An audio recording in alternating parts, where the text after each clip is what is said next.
welcome to Bitstorm, a comedy game design podcast by two guys who know nothing about comedy nor game design. I'm Ben Slinger. With me, as always, is Trevor Scott. Hello. And we have a very special guest joining us today. I'd like you all to welcome Jim Fishwick, a game curator who is going to be telling us about some games that he's brought to the table. Hello, Ben. Hello, Trev. It's lovely to be here. Video game curator, if you don't mind the full title. Video game curator. Do you need to be specific? And just for listeners at home, I am pronouncing that without the space. Just video game, all one word. Yeah. I am delighted to be here. I just want to make sure that we're all on the same page about what we're doing here. Definitely. Accuracy is important. We fully understand. Do you have a difference there between, what is it about video space game that is incorrect? Well, video space games are a different medium entirely that specifically focus on games set in space. Of course. So I think it's... Look, I don't have time to go through the whole philosophical reasoning, but if you think about it, a video game is a game about videos, whereas video game is a video that's about games. So really, it all follows from that syllogism, sort of, if video and game. But it's sort of very entry level video game curation stuff. I think we can move on from there. Okay, so you've been a video game curator. Can you give us a little bit of a background as to where you started in your video game curation?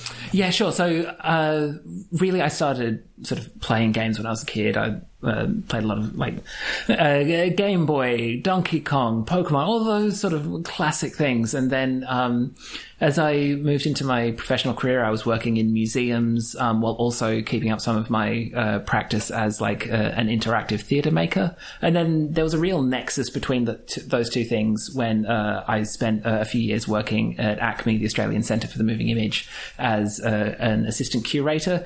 The ACME, if you have not been there, it deals with film, TV, video games, digital culture, media art. And I was one of the staff who was working more at the digital culture, video game end of things. So it was a real combination of my love for the medium and my genuine expertise. I don't think it's too... what's the opposite of humble? Whatever that is. Proud. It's not too much of that to say that I'm a real expert. When my role in that was curating displays of up to 8 games at a time that members of the public could come in and play in a museum setting, and sort of thinking about all the associated paraphernalia, thinking about the experience design of how people approach that, the narrativity of the experientialization. It was all of that sort of basic work about putting things on display. And so today you've essentially you're curating this episode of our podcast. Yeah. To provide those same things. Yeah. So again, thank you very much for having me. It's been a real joy to put this together. For the listeners at home, what I've done is I've put together a selection of 5 games that I think really represent a particular genre, and I have assembled them into a little sort of mini virtual museum that we've all played over the last few weeks. I sent copies to Ben and Trev for them to check out. I had to do some real digging to unearth some of these things because they're pretty obscure, and some of them were on outdated technology, so I had to find ports, emulators, all those sort of things.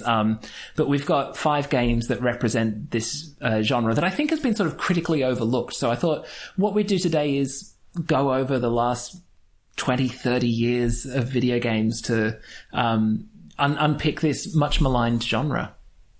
Yeah, I was surprised at the variety of games that you managed to bring in within this genre, that across these different hardware, ancient hardware and different things that I'd never heard of before. A lot of them, this was really something that had passed me by, as you said, this sort of much overlooked genre. So I was really excited. You're welcome.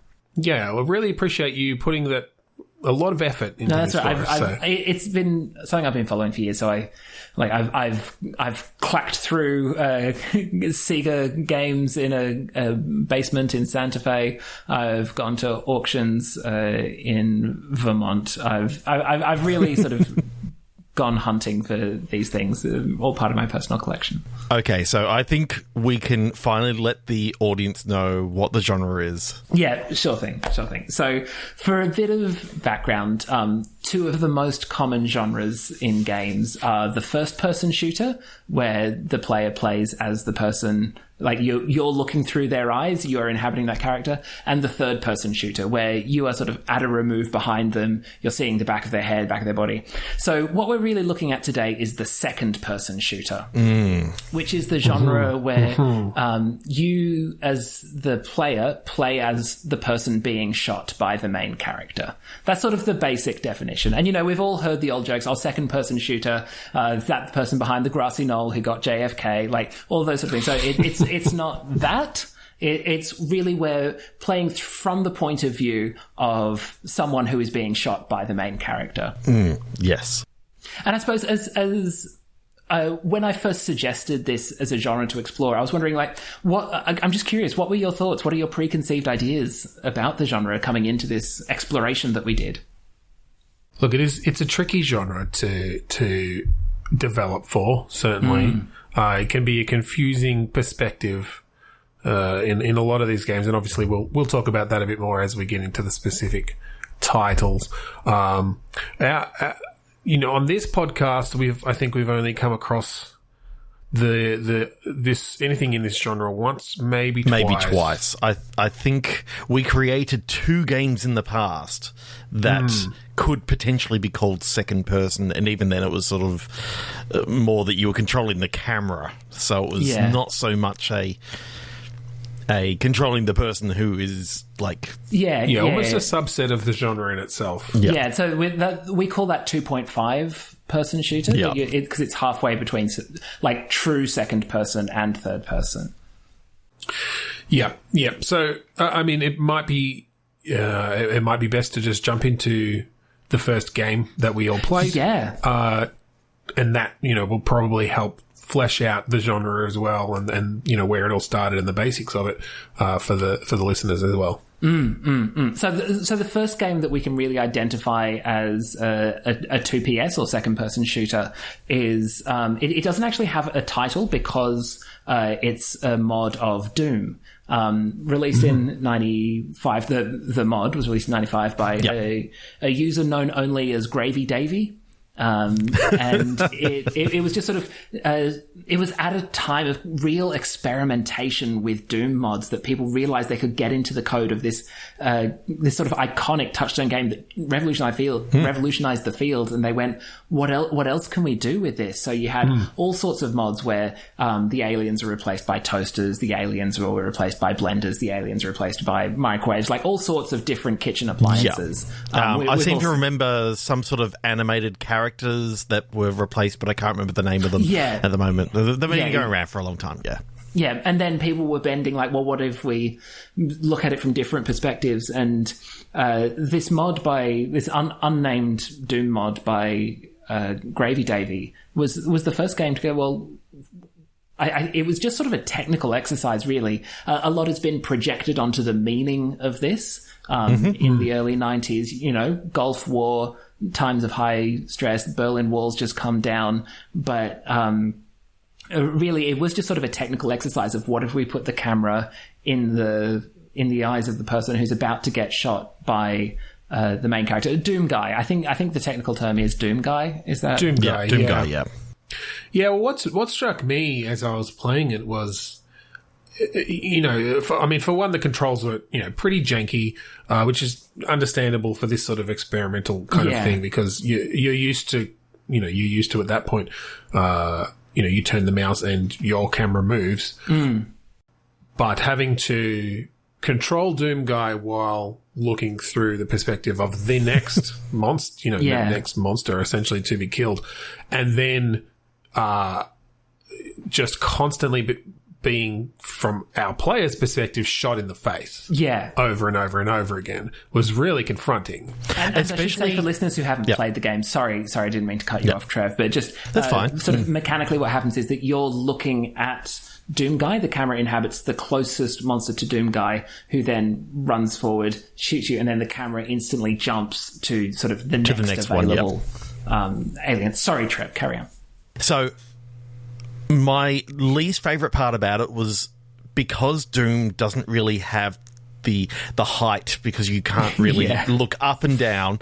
There were some points, especially in the first level, where there was the enemy that we was very, very high up, and you couldn't actually see where Doom Guy was at the time. So I found that I was falling into the slime, or Doom Guy was falling into the slime, while I was just looking at, and I couldn't see Doom Guy anymore. Because he was the only closest enemy. There was almost a strategy to it by that, though, because, you know, as you moved around, obviously the closest enemy could shift, which would make your perspective shift. And so I found, like, one of the ways to get through that level, Trevor, was actually to kind of run past one monster so that you could take out the other one first. And then by that point, you were in a position where that earlier one, who was up high, could see you. And so I don't know if that was intentional, you know, in the mod design, or if that just came about because of the limitations of the Doom engine at the time. But you know, it gave some interesting sort of strategies. Well, I think that's a great way of summing up what this game represented, is a bunch of interesting strategies. We saw people trying all sorts of things. So, like, some of the very earliest speedruns of this particular Doom mod by Gravy Davy, like, they're really strategic points to be running backwards through the whole thing, which normally you wouldn't do in a game of Doom, because you can't see where the monsters are. But this way you can see where the aliens are that are going to get you. And so you're actually trying to run backwards so that you can get behind them and shoot them in the back of the head and turn around. And what made that easy, though, was the fact that, I don't know, again, Gravy Davy must be a magnificent audio engineer, because the fact that Doom Guy, the music of each level was on Doom Guy, and you could hear as the music went by and as it came up behind, and because you could hear that music behind you, you knew, okay, I'm in the right position now. Like, it was the 3D mapping of audio, and that's what happens when you're able to sort of extract it from this particular first person point of view. I just wanted to pick up on something that we talked about earlier. There was some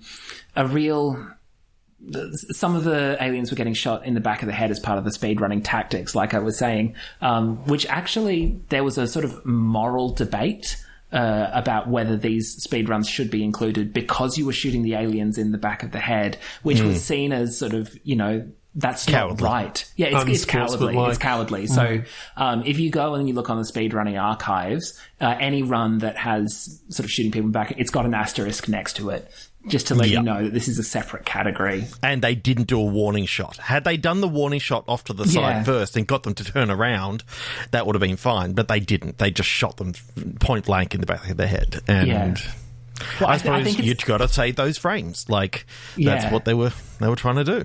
Well, I mean, it's a question to ask anyone. Like, would you shoot an alien in the back of the head to save a few frames? Ben, to you first. Look, how many frames are we talking? Because look, know, on average, you can get about 6 or 7, like depending on which emulator you're running. But on a good, like, if you time it perfectly, you can get up to 16.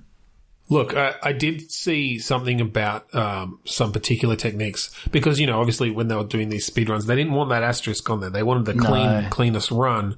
But I did see some techniques that on the original hardware, if you're playing on like a 386, that as you came up behind them, you could do the warning shot, but if you flicked the turbo button on and off, then you'd pick those frames back up, because it would actually kind of speed up that turnaround. So, look, I think if you've got a technique like that, then I'd maybe not shoot him in the back of the head. I did watch a couple of them, and I did notice that as long as Doom Guy was in view for at least one frame, then it didn't get an asterisk.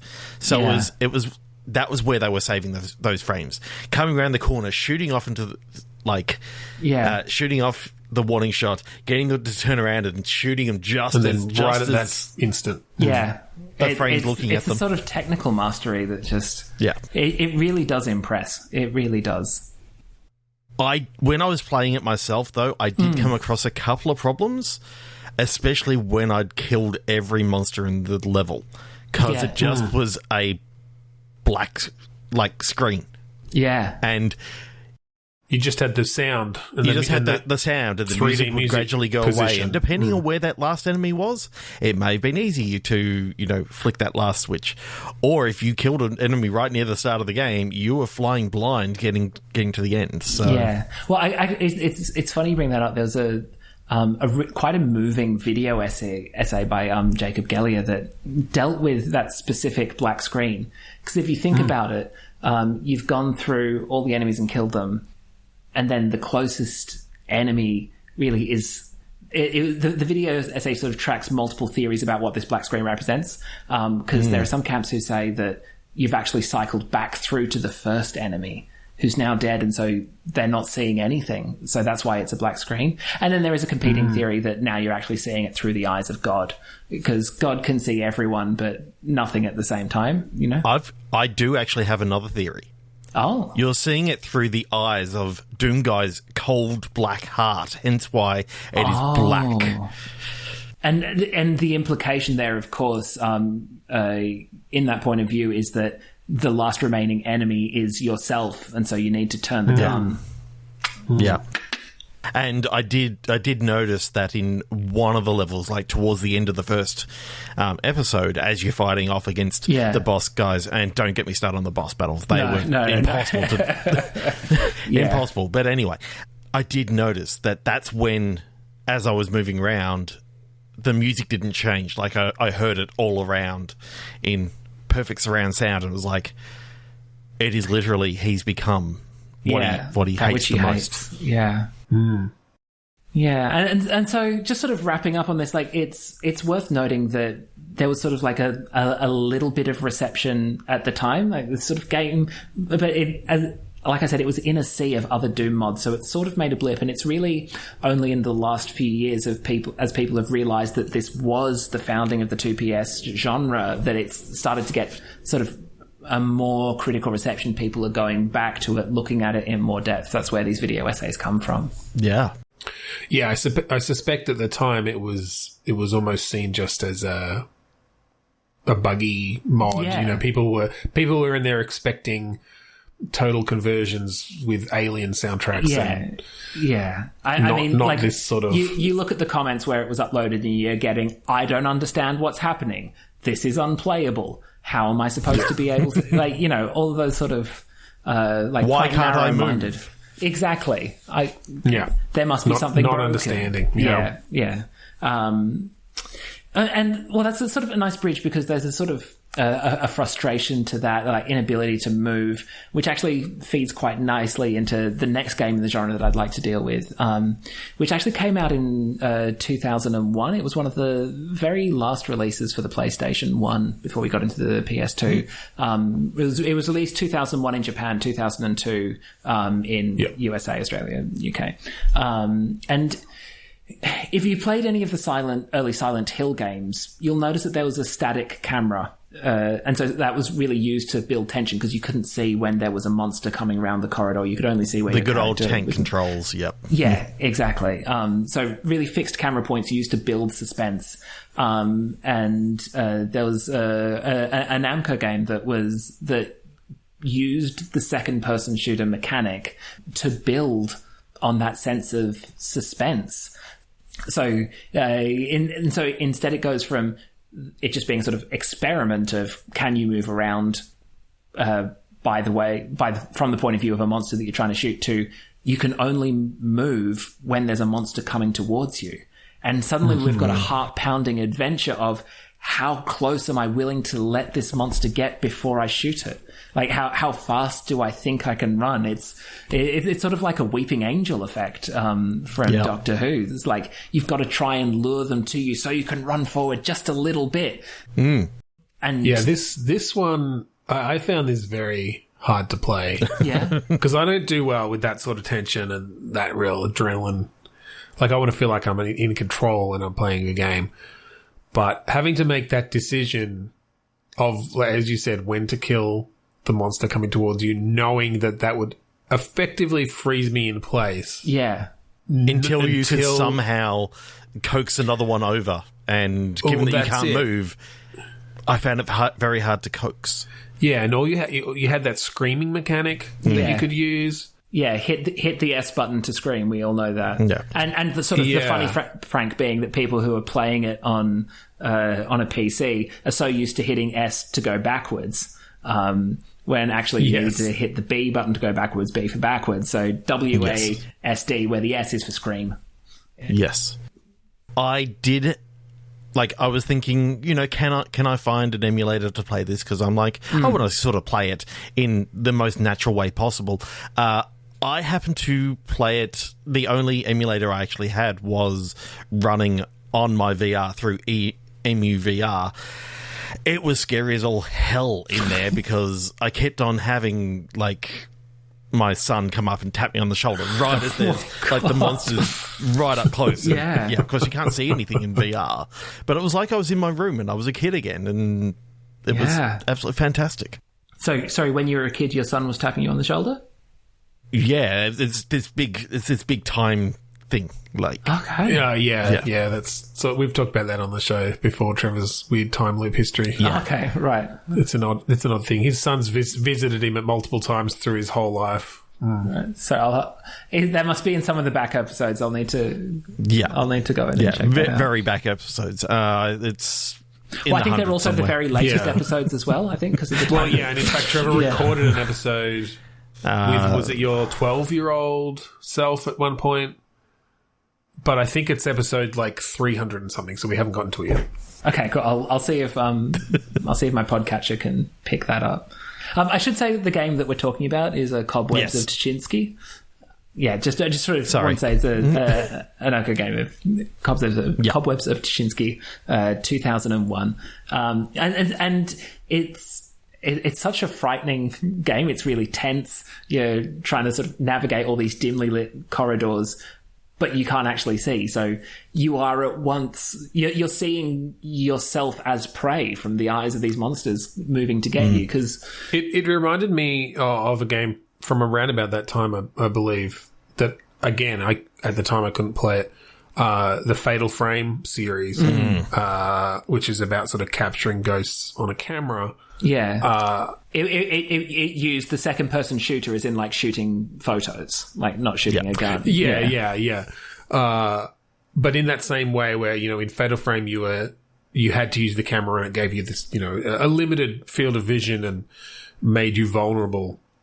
This gave me that same sense of just, you only had that vision of yourself and the ability to move at those certain times. Just really it made my heart pump to the point that I had to pause the game and take a step back. Yeah. Once I realised that as the monster that you next jumped into and he was turning around, if you screamed at the opportune times, you could get the monster to actually start to move forward. And then you had to sort of, make sure that you screamed at the right time so they went to open the door, because otherwise the monster would just turn around and go away. Yeah, you had to make yourself appetizing. Like there's that whole sequence in the fourth level where you're in a kitchen and you have to pick up each of the spices on the spice rack in turn and douse yourself in them to sort of give yourself a more appetizing aroma. Yeah, that was a fun puzzle actually, especially since you can't see what you're doing. Yes. So it's one monster comes in because you've got a bit of paprika on you, and then you've got to really quickly add the tarragon, add the mixed spice, add the turmeric, and then quickly turn around 2 bolts with a shotgun. Poo-poo. Yeah. I did like the fact that you could use a baster as well to sort of get that little bit of extra liquid to get some of the spices to stick, because if you haven't been running around for a while and you're not as sweaty as what you expect yourself to be, you can use the baster to make sure that those spices stick on a little bit better. Yeah, and I think that's one of the reasons this game is a bit more obscure is actually the baster sequence, because you're making it sound quite pleasant there, Trevor. What you don't have this is in a kitchen of a building that's been bombed, so the baster is actually sort of broken and jagged at the end, so you're actually digging it into your veins to pull out some blood to be able to just drip that on you, and it's quite a tough sequence. It's quite tough, especially because you got especially because you got the monsters bearing down on you. Because Yeah. if you didn't, then you can't move. Yeah, exactly. That's it. You had to be very careful while at the same time knowing that these monsters are barreling towards you. Yeah. It's like, again, very tense. It's like trying to thread a needle and wrestle off a bear at the same time. I mean, we've all done it. It's just tricky. What I found interesting, and I wasn't sure if this was a glitch or this was intentional, because most of the time there's just one monster that these monsters are very powerful. It's not like a zombie shooter or something. But there were a couple of times when I managed to get two monsters after me at the same time, and I don't know if that's something you're supposed to do, because it would it almost like it overlaid the vision of each of them on the screen at once. So while I was able to move, it made things very hard to see and hard to tell, because I was sort of almost it was almost like a 3D effect, particularly when they were running down the same hallway. But if they were coming from different directions, it really... I had no issues with that, because with the VR, I just closed one eye and all I saw on the screen was the one eye, and I could close the other one and I could see where they were. That's a very serendipitous design thing almost there, because obviously they weren't designing for VR at the time, but for that to work out, it happened to work out because of the whole way the render layers and stuff. Yeah. Well, they did the whole interlace. Like the odd was on one eye and the evens were on the other eye, and good old interlaced. It's in a way, it sort of speaks to sort of like that, like just pre 9/11 era, where there was a lot of space for subtlety and nuance, that you were seeing two predators and yourself as prey all in the same thing. You were considering things from multiple perspectives and allowing them to exist simultaneously. Whereas with the next game that we'll get to, from 2007, Brown Grey Justice, so this is a bit of a tonal shift, but we're talking sort of like Gears of War, Army of Two, like this is like cover-based shooting out the wazoo, to the point that you're actually most of the time playing from the point of view of the cover, because the enemies, you can't see them, so a lot of the time you're just looking into the face of this rugged man with huge biceps in some nondescript Middle Eastern location, and then suddenly you pop yourself up to stand up, and then you get this telescopic view from far away of the bad guy that you're suddenly inhabiting that needs to be shot, and you'll play his character shooting over the head, and then bam, down again, and you're back to the point of view of the next chest-high wall. Yeah, this is what I found so interesting as an evolution of the genre by this point, is that we're not stuck with black screens when there's not a monster in view. There was a lot more dynamicism around the camera, in that, again, it wasn't just jump cuts either, that you would, as you came up from the cover, get that really fast pull out of the camera. And in slow motion as well, like the sort of things you'd only see from like a glory kill animation. Yeah. It was a bold move of them to bring that much slow motion into the game, but I do wonder if that came about because it did make the aiming, as we've found in all of these games, but particularly with that sort of long range and cover based, it did make the aiming quite tricky. So I suspect that having that slow motion in there, that obviously made they really could have done with a little bit of lock on. Well, I don't know if either of you have played Brown Grey Justice 2. I didn't include it because I wanted to sort of focus on variety, but basically there's auto aim on everything. So you're standing up, there's auto aim to stand up so that you don't sort of wobble over slightly. There's auto aim when you're shooting. There's auto aim when you're blinking, just to make sure that you get the others. That was the one with the controversial urinal scene as well. Yeah. Okay. They had one of was those necessary there. Yeah, but it again, because it's a second-person shooter, it is from the point of view of the urinal. It's footage that's found its way onto all sorts of unsavory parts of the internet. It hits right in the middle of the camera, and it splashes everywhere, and you can barely say anything anymore. But, and it's that sort of thing where there's a lot of discourse around the way that you will see simulated dirt or water or like bits of dirt or lens flare in video game cameras coming around this time as they're trying to emulate your Michael Bays, things like that. And so the way that the little drops of wee sort of bounce around on the camera lens is another part of that sort of like trying to make it feel cinematic and real. Well, that's what I thought was a little bit unfair about that scene, because, you know, if you put that shot in a Coen Brothers movie or something, then everyone would love it. Like, they would think it was amazing, you know, symbolism and telling the story of this character. But when it's a Space Marine in a cover shooter, all of a sudden it's gross and So I do, I recall thinking that discourse was a little bit unfair for that game. But well, you know, that's all video games, like people judging them from different standard to other art forms. I've got to say, again, the key for this was sound design. Like, again, positional audio is so easy to help you with those aiming at the monsters, especially when you're in cover. You can sort of hear, okay, I think one's coming across from over here. If I change the aim to this many degrees, maybe I can shoot them. Most of the time that worked for me. Most of the time it does work. I think the tough bit is because every time you do kill a monster, you get that sort of like late Limp Bizkit, Linkin Park, and just like some real fucking tunes to like really amp you up, and like, you did it. And when some of those are sort of tailing out and there's an enemy bearing down on you, it can get a bit hard to sort of exactly triangulate where you are. Yeah, but with so much slow motion though, and the fact that they slowed down the track as well, sometimes it kind of got a little bit muddled, and it's like gave a surrealistic kind of view as the tempo of these songs would come up and down based on your actions. Yeah, I mean, Trev, just before we jumped on we started recording when we were talking pre-show, you were doing your impression of the slowed down Limp Bizkit when it had been slowed down to like 100 times. Do you want to like do that again for people?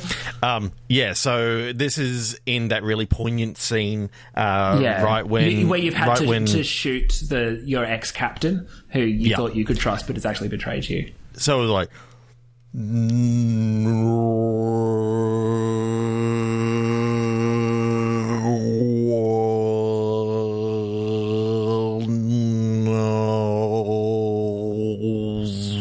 what it's like. It's uncanny. It's just like that. Yeah. I mean, the fact that they took pretty much the entire thing every now and again, going back to the right speed so you could hear that it was Behind Blue Eyes by Limp Bizkit. Yeah. And it was sort of like that real poignant scene, but then it slowed right down again as you saw from the captain's eyes as that bullet was just getting closer and closer and closer. You can actually do as soon as he got hit, it went to one of the bad guys running around the corner. And you just see the blood get that just great coming sight on view out of the back of his head as the bullet continues. Like, exactly. Great. Exactly. And on the sound design, I was just going to say, on the sound design, and this comes into play in that scene in particular, because when you're from the cover's point of view, when you're behind the cover and you're so close to your character's face, the breathing, like they did a really good job on just the very subtle emotions coming from your character, and the facial animation was quite detailed actually, and I guess just because you were looking basically directly at your character, but when you do duck down behind cover after shooting your captain, like that scene is quite amazing, and the tear rolling down his face that you can see. The song comes back up, the halted breaths, the tear, like just. I mean, you don't see that in any other genre. No, I mean, I think the amazing thing is this is when games were starting to get like really big, sort of like pop culture, mass culture, and so they were able. It's one of the sort of legendary bits of video game trivia. I know that everyone's heard this a million times, but the breathing that the main character is doing there, that was actually performed by Jean-Claude Van Damme. And because cool. you spend so much time in front of it, they didn't want it to be sort of like the one sound effect you get over and over again. So they recorded 3 hours of him breathing just in the studio, just consummate professional. Yeah. And then they recorded a separate set of takes once they realized the plot that you're going to have to kill your captain. They got him back into the studio. They flew him back in from Brussels to do sad breathing. Sort of like, and another from what I was reading, to another 2.5 hours of sad breathing. Yeah. Even though the scene only goes for 2 minutes, they wanted to. Each time you play through, you get a different bit of sad breathing from Jean-Claude Van Damme. And I think they weren't sure because from what I read, they did some angry breathing, up to rageful breathing. Yeah, really covered the gamut to make sure that they had then the emotional beats that they needed for those scenes. Well, it depends on... It's got a very early form of like a morality system. One of the things is like your choices affect the outcome of the thing. And this was like the main parody of those sort of morality systems is like, am I going to be the good guy or am I going to be the bad guy? And what you mainly get is a difference in the way that Jean-Claude Van Damme breathes in the last sort of 5 minutes of the game. You could tell that there was some design decisions that were made towards the end of the... just before the game came out, because... you could almost tell that it was made for the previous generation, but as the new generation, the 360s, the PS3 was just coming out, you could sort of see that they just upgraded, some of the scenery, but some of it just, you could tell it was just boxes, in the background, and it kind of took away a little bit from it because, I think that it takes away from it when you're able to see that, but that's one of the things where the 2PS genre actually really saved it, because most of the things that looked boxy were the bits of cover that you were hiding behind, and that's the point of view. So when you're inside a hedge, you don't notice. And that's true in life as well. Like if you get when you're in a hedge, you just the longer you spend inside that hedge, the more it feels like home, the more it feels safe. You don't notice how boxy it is. You don't notice the flaws. Yeah. Well, I think this is a good time to move on to thinking about sort of. It's actually worked out quite a nice segue. The sort of like difficulty of certain situations in life is we're going to jump forward to 2015. So a lot of our listeners will know Lucas Pope, who did 2011's Papers, Please, where you play as a border guard, sort of stamping passports, and 2018's Return of the Obra Dinn. Return of the Obra Dinn. Thank you. Sorry, I forgot it for a second there. And our listeners know both of them very well. We very riff well. off those. We riff off those a lot. But what people don't realize is that there's such a big gap between those games, because he actually released another game in the middle, and it only came out on a humble bundle. So not a lot of people have played it. But it sort of takes that emotion. It sort of works halfway between those two games. That it takes the sort of emotional aspect, the mundanity of Papers, Please, coupled with the sort of innovative points of view of Return of the Obra Dinn. The game's called Eats, Shoots and Leaves, and in it you play as a man in his mid-50s, and you see his life unfolding. You've got to try and pay for some new shoes for your kids who, you're in poverty and you're working this dead-end job at a restaurant. And so it's all in monochrome. It's all black and white. And so you've got to make all these decisions through your day, try and scrape together enough money to keep your family happy. And then you go to work at your job in a diner where you get shot. So it's a very short game, but it's sort of like we're talking like high indie golden era, sort of really emotional, sort of a short game with something to fucking say, Yeah. Yeah, I found it. I found it interesting that you included this one actually, just because of how much it stretched kind of the definition of the genre. Yeah. Up until this point, it's very much been, shooters. Obviously, this one is technically a shooter, but what we traditionally know as shooters, and as we've said, shooting essentially the player's towards the player's perspective. But yeah, the way that Eat, Shoots and Leaves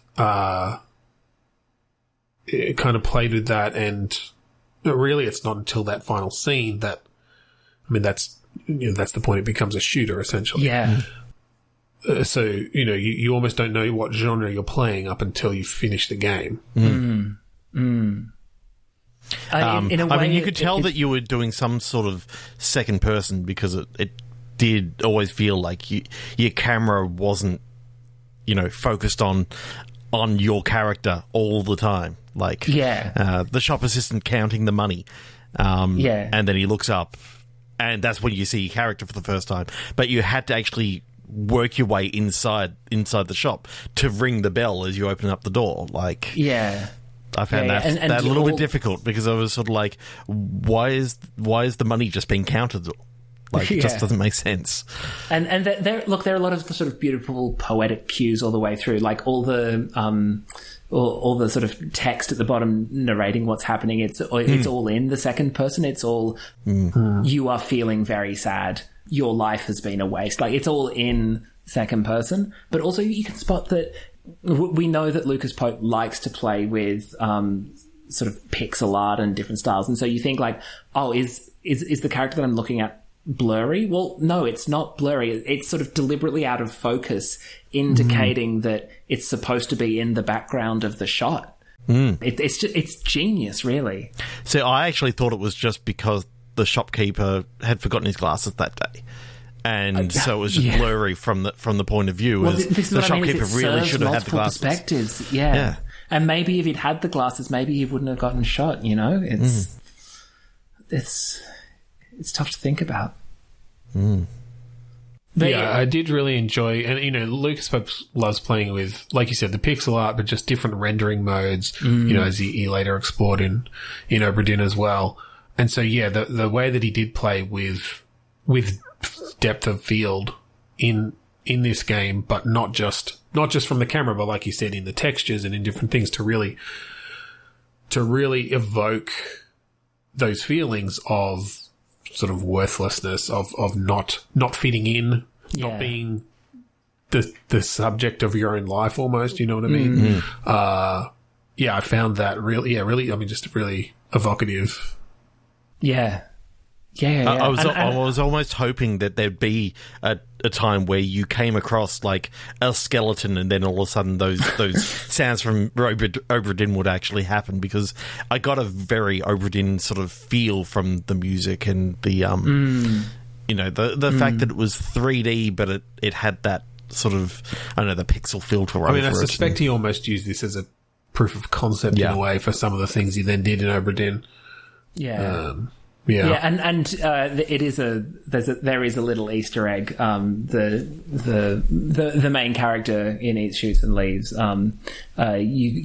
he's sort of technically unnamed, but if you zoom in on one of the shots of his driver's license, it says Jordan Begordon, and that's one of the names in the manifest on Return of the Obra, Jordan Begordon. It's just a little Easter egg for the people who got the Humble Bundle, the real fans. The curators who have done the work. I wasn't going to say it. But I think also what's interesting is that this is a sort of... this comes at the tail end of the golden age of indie, where games are sort of starting to question their own mechanics, and so it comes out around the same time as Davey Wreden's Beginner's Guide, which also does a similar thing about sort of the philosophy of making games. And there are a lot of reports. There was like a series of articles on Polygon interviewing people who had played Eats, Shoots and Leaves and could no longer play any other shooter games, because they sort of suddenly realized, like, oh, all these people that I'm shooting in these games, they all have backstories. They all have families. They've got shoes that they're trying to buy. They've got medications. It changes the way you see the world. And it's that part of that game's maturing, and the game designers themselves are like growing up. Like when you look at God of War, like it's exactly the same thing. Yeah, well, I found it interesting at the time seeing people saying that he should do a sequel from the perspective of the shooter, which just completely kind of missed the point of the game at all. But it sort of really shows, unfortunately, a lot of gamers out there sort of just didn't get the point of the game, and just wanted something. Well, just want the same old. Well, actually, I mean, this is go. No. Any last thoughts on Eats, Shoots and Leaves? Yeah, I was going to say, this is 6 years after Modern Warfare 2, where we had that whole infamous going through the airport scene and all that sort of stuff. So to actually, really harp on that thing of this character who we've been following through the other characters, to see him get shot, and it's like, oh, he could have been one of the people in the background of that. Exactly. Of that airport. Like everyone's the main character of their own life. And we've got to read that into the interactions that we have with other people. It makes me wonder why more games haven't done a second person thing of following a character through interactions with other characters. Yeah. Yeah, I mean, that would be fascinating. I mean, it feels like I think there have been some sort of interactive fiction, like text-based experiments about using relationship and interaction as the main unit of the game. And I think Emily Short did some experiments with this sort of thing. But it's a field that's ripe for further exploration. Yeah, I'd love to see a game where you're essentially playing a bunch of other stories, short vignettes. One is from a shopkeeper, one's from a school student, one's from whatever, and you don't realize maybe until halfway through that scene that the same character from this previous scene, it ends up coming into each of these people's lives, and the game's actually telling the story of that character through all these little mini stories of the people it's like when come in touch with. Astronomers are able to detect that there's a star somewhere by plotting the orbits of the nearby planets. They go, well, these planets are being affected in this certain way. There must be a star of a certain size over here. Yeah. Or like the exoplanets, the different ways that they detect those, you detecting them from the wiggle of the star that they're surrounding, orbiting. Or when you haven't hung out with a bunch of friends for a while and they all start talking about Tina, and you're like, sorry, who's Tina? And they're like, oh, you know Tina. And you're like, no, I don't know Tina. But then you feel like you do know Tina after from a how while, they after talk a while. about And then you Tina. meet Tina and you're able to make in-jokes, and Tina's like, sorry, who are you? Have we... Anyway, we should move on to a final game. So we're jumping forward again to 2019. PUBG, Fortnite, everyone wants to get in on the Battle Royale. And this is an Activision attempt to get in on Battle Royale by doing it from the 2PS genre. So you never actually get to see your character in the Battle Royale. You can only see it from the point of view of the nearest other player character. So this is the first time where you're seeing it from the perspective of one of the other. And so it's a little challenging to play it now because, there aren't as many people on the servers. But I think we got a bit of a feel for how it works. Yeah, I mean, the three of us chaotic. did play. Yeah, it was... Yeah, the fact that it was essentially the other player's input that was controlling your view then. Yeah. It made it very difficult. And then knowing that they weren't seeing, they might have been seeing from your view, if you were the closest two to each other, then you're essentially seeing from each other. And so, you almost had to do the opposite input of what you expected, which exactly made it very interesting sort of trial and error. A lot of very tense shootouts where you're just wondering who is going to get off that lucky shot. Yeah. There was a moment where because we all played together on the same server as a squad. As a squad. Well, I don't know whether we were as a squad because you kept on shooting. I was trying my best. I was trying. Okay, I feel these games. I think these games. I'm not good at playing the games. So. There was this cat and mouse that went on for an hour as the storm's getting closer. Everything's closed in. We did get to the final five, given that there were only 6 of us on the server. It was quite good that we did get to the final 5 at least once. Yeah. Well, at least I did, because I kept on dying, first. Yeah, I'm sorry. I'm sorry. Yeah, but I also should have known better, because I shouldn't have kept on trying to get into the car, because every time I got into a car, I just smashed into a building. It was just... Yeah. I was like a building magnet. But when we did make that final 5, and we had that final standoff against, what was it?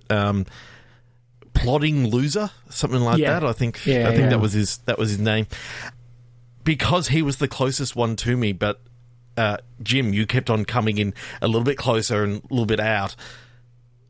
My perspective kept on switching between the two of you, and every time I thought that I was about to get a shot off, you'd happen to move just a little bit closer and switch again, and no, and I'd move back, and it was this sort of thing that meant that the game wasn't really a commercial success. I mean, everyone was pumping these games out, trying to get in on what PUBG had, what Fortnite had, so it didn't quite take off in the way that Activision. We even tried throwing our hat in the ring. We had the idea of a bear and a pool, and you start off in a pool, and then we throw a bear into the pool, and you have to get away from the bear. It was a reverse PUBG. Yeah. What I found kind of amusing about this one, though, of course, was you really had you wanted to be. You didn't want to be the last one out of the plane at the beginning, because it meant that you had no one else falling. The best strategy I found was to make sure you're out first, so that the closest person that you see is someone who's coming up behind you, so you know when to hit that parachute, because you're looking down at yourself. When you were the last one out of the plane, you had no idea, because no one's looking up at the sky. No one's looking keeping behind track of you falling. Yeah, they're only looking forward or looking down. Exactly. So if you're the last one out of the plane, it was very lucky for you to even land. Yeah, but without just splatting. There are people who would mainline this game. They would play it over and over, and they just they probably didn't even need to look at the screen at all. They could probably turn their monitor off, because they just knew the layout so well. They know exactly how long it takes to hit the ground. And again, the sound design was kind of hard, because you were only hearing the sound from the camera that you were currently inhabiting. Exactly. It was probably almost to their benefit at times to turn off their screen or to turn off their sound for those players who have played it for a long time and just time it out. I suspect. I mean, there was that amazing incident of Jess McAllister. She was a pro level player. Oh, we haven't even talked about what this game. The game was called Point of View. Point of view. Point of view. And Jess McAllister was a pro player. She was elite level. She was in international invitationals, and actually, she was flying to the 2020 Invitational early January before everything shut down. Her plane suffered a fault, and she had to jump out of the plane. But because she knew the distance, she knew the different sounds, again, because of the sound design, she knew when to open her parachute. Open the chute, yep. Even though she had never done it before, she'd only done it in a game. And of course, she was the first one out of the plane, because she's so used to doing that. Yeah. Well, yeah, and I heard she basically just closed her eyes the whole way. Exactly. Didn't have to have blindly pulled the chute. Didn't need to say. Yeah, it was one of the two. And who said games don't teach you real life skills? You know? And that was sort of one of the two major news stories about Point of View. One was Jess McAllister and the parachute, and the other one's one of the major esports teams. They were just called Bear. They got removed from invitationals because it was revealed that in all their qualifying heats done remotely, they'd all been in the one room and had just been running between all their various monitors, so that they could play as each other's characters, and just sort of doing basically musical chairs based on who was closest to each other's. Yeah, and because they had wireless keyboards, because they had wireless keyboards, they just moved over and they just controlled it from over here and then moved again. All the wireless keyboards, they'd had a lot of investment money. And in Beauty and the Beast, there's the bookcase with the stairs on rails that you can slide along. Yeah. They had all their wireless keyboards on 4 different tracks to be able to slide them up and down this long desk. Slide them back and forth, if you can find the footage of it, it's actually quite majestic to see. It is beautiful. Yeah, I can imagine it's just very orchestrated almost in that way. Yeah, it's symphonic. Send those keyboards back and forth along those rails. I mean, I thought it would have actually been easier to just use a KVM and just switch which one you're currently looking at. Well, you'd think so, but there's something about the tactility of it, the teamwork that unites them together. I suspect not wanting to have to reach for a different device or whatever, if you can just flick the keyboard and you know that your partner is going to flick one back to you, the correct one that you can catch and immediately keep playing, then it's probably a bit more efficient. Yeah. Yeah, and the fact that they didn't care about their own character, they just cared about winning. Yeah, it was a team. All 4 of them were there in a team. Yeah. But yeah, so not everyone got that sort of proficiency in it, that dedication to it, and so numbers dwindled, and I won't be surprised if Activision shuts it down. Yeah, I actually did see that because they didn't implement the anti-cheat, there were some illegal mods out there that were changing the view back to a first-person view.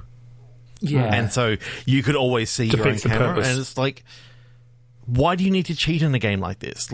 Everyone is at the same disadvantage in that they can't see where their character is.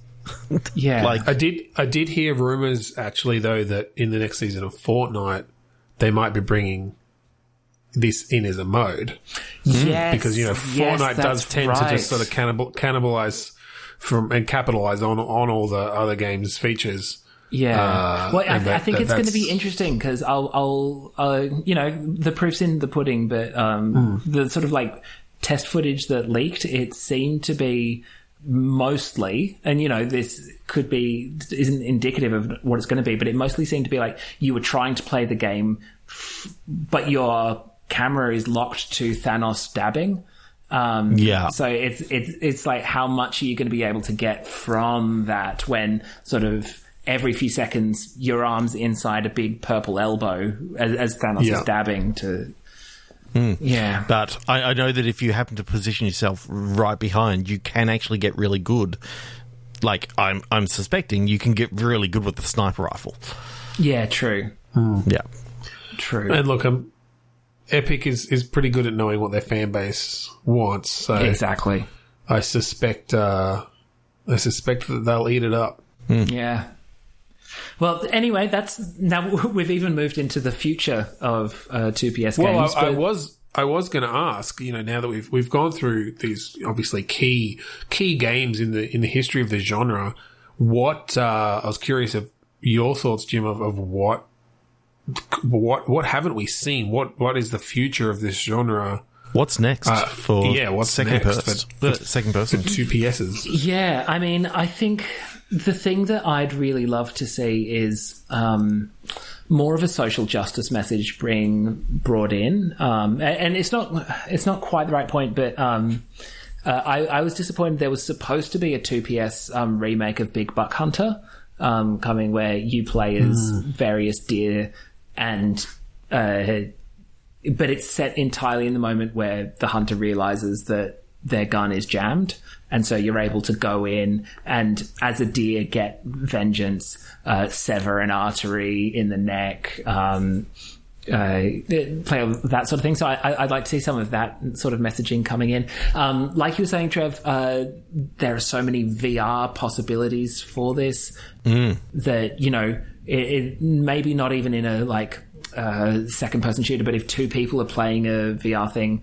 but they can only see from each other's point of view, then it opens up a whole bunch of puzzle opportunities. So I think there's a lot of possibility for that sort of puzzle gaming that you're looking from someone else's point of view. It's like Portal 2 trying to solve problems together, but you're looking from the perspective of the portals. Yeah. Sorry, I should have said from the perspective of the portals, and you've just got people jumping into you all the time. Well, they have announced Portal 3, so maybe that's going to be part of Portal 3. So yeah, that's part of the big. That's part of the. I mean, big Portal 2 would have made more sense for them to do it because of second person, but you can't have not everyone thinks about it in this sort of like metaphorical. I would have loved symbology. to, because I mean, Portal obviously was a first person shooter.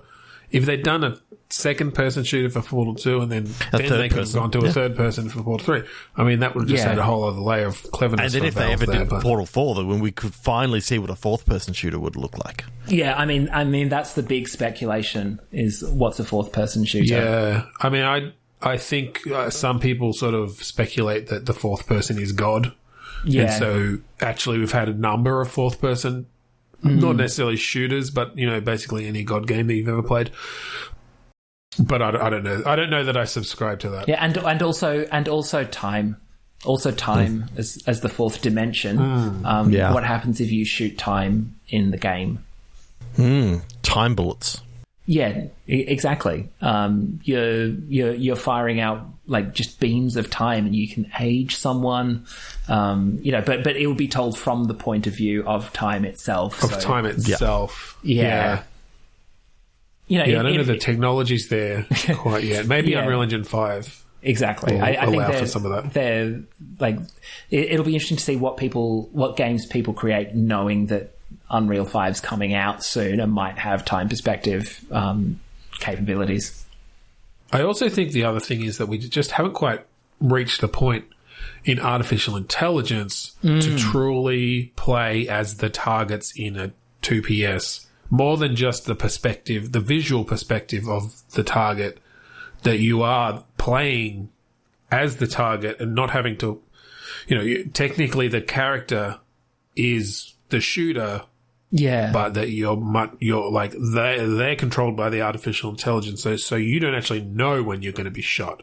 Yeah. You just have to go about your daily life. Like, you're a shopkeeper, you're going over and stocking some of the lollies, and then all of a sudden the shooter comes through and shoots you, and then all of a sudden you're in someone else. You're in someone else, and then you're a librarian, you're stacking all the lollies, and then you get shot. You're a member of parliament stacking all the lollies, and then you get shot. There's all sorts of lolly stackers who could be shot by an AI. The possibilities are endless. I mean, could you imagine a lollipop lady stacking all the lollies. And she doesn't get shot because the shooter just drove by in a car. Yeah, but respected the sign and so went quite slowly. You if you actually look out, just as she's, you go out there, you put the sign, then you go back in, just as you drive past, and then you turn into, the corner shop guy putting all the lollies down. Yep. Well, and just like the other 2PSs we've talked about, generally, the way these games have worked traditionally is that you are the next target. You're seeing from the perspective of the next target. So having that be an AI who is just out there somewhere, but knowing you're playing the next target and that is it going to come I would love in the to next see minute, the Hitman next game. hour, the next day. Well, that's it. A Hitman game from 2PS where you were just playing as all you know is you're the target. But given that you aren't the main character in the game, and therefore your idea as the target would be to get into those situations where you could be shot.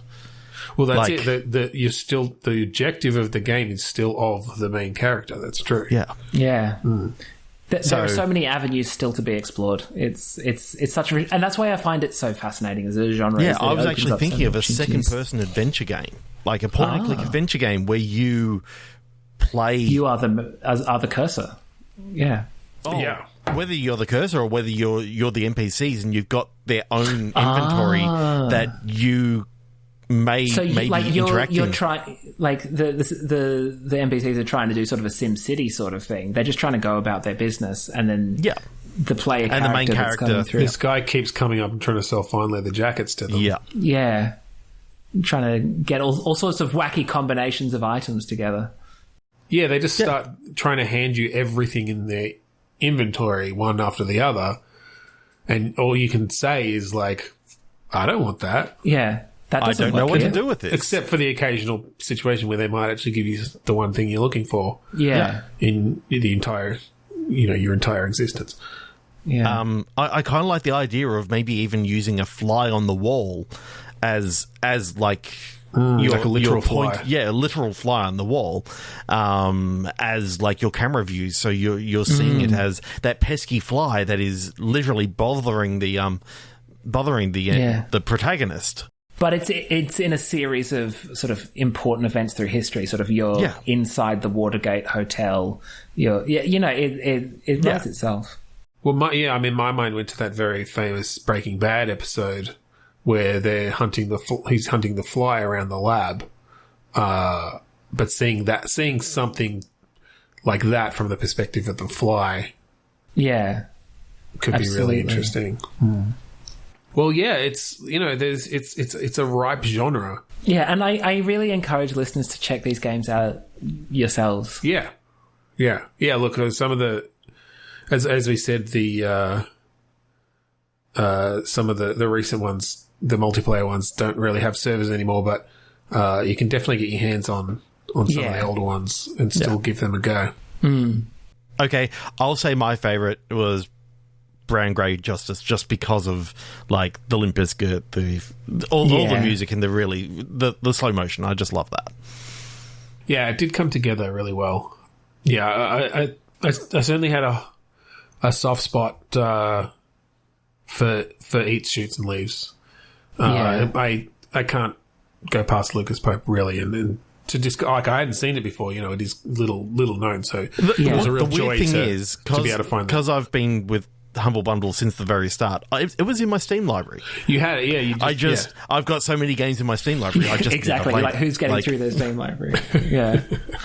I think for me, it's like I spent so much time with a bunch of my friends, like playing Point of View, like right at the beginning of the pandemic. It's a really like important memory for me. Like not necessarily because of the games, but like because of the time that we spent there. Yeah. Yeah, I did hear that, there are a lot of fun having a poo party, as they were called. Yeah. When it was really at its height. Yeah. The first time my friends invited me to a poo party, I did misunderstand, and there was a few awkward conversations. I'm sure there were some awkward moments in that. So on that note, speaking of awkward moments, no. Well, look, I think we will finish up there. Mm-hmm. Jim, thank you so much for bringing your expertise to the podcast. My absolute pleasure. Thank you so much for having me. Yeah, no, it was a pleasure on our side too. And look, we'll have to perhaps get you on in future to discuss some of the other genres. Really curate us a little charcuterie of games within a particular genre that we maybe haven't seen before. Yeah, that actually exists. I love that. Yeah.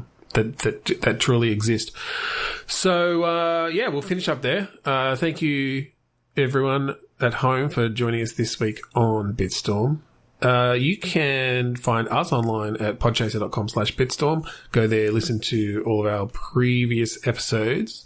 And the song that you hear at the start and end of each week is the song Mount Defiance off of the album Containment Failure by the band Curator. So go check that out. It may be slowed down if Ben can be bothered slowing it right down.